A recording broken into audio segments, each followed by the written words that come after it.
Hello everyone, Teacher Kurt here with you again. I recently read a very interesting article about healthcare, specifically about technology that can help people overcome disabilities.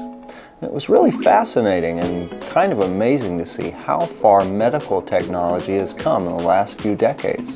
So let's get started and talk about bionic implants. Now when I say bionic implants, I'm referring to medical devices that help the body to heal or to regulate an important function.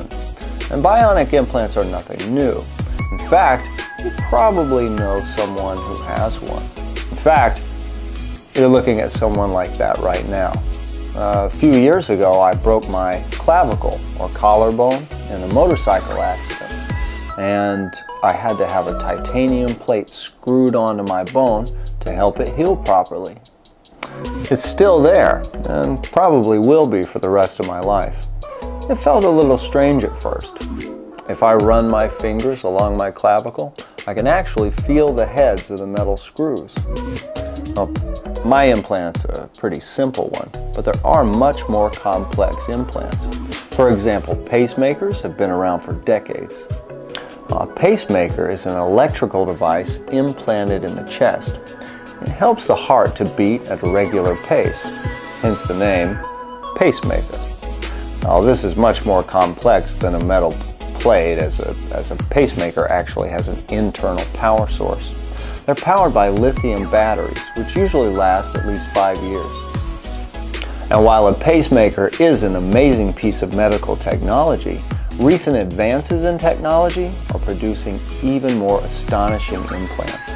Now, some companies, maybe most notably Elon Musk's Neuralink, are using something called a BCI to dramatically improve the quality of life for people with serious disabilities or injuries.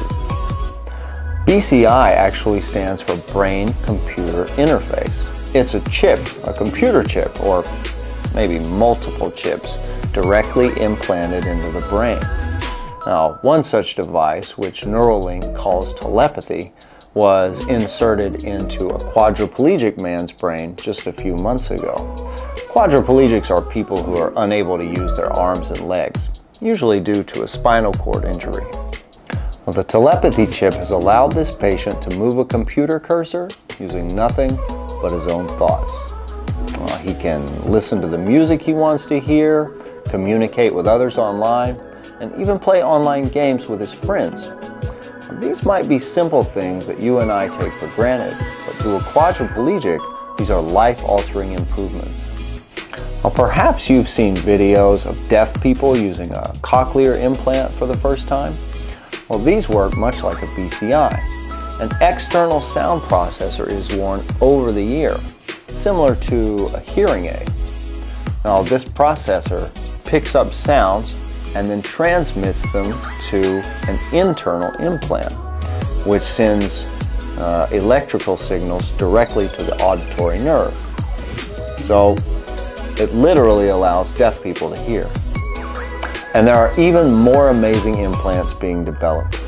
Bionic eyes have the potential to allow the blind to see, whereas organic eyes use lenses to transmit an image to the brain via the optic nerve.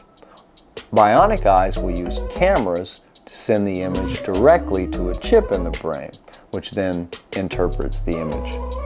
That's all for today. I hope you enjoyed learning about bionic implants, and if you did, please remember to click like and share. Thanks for watching. Bye-bye.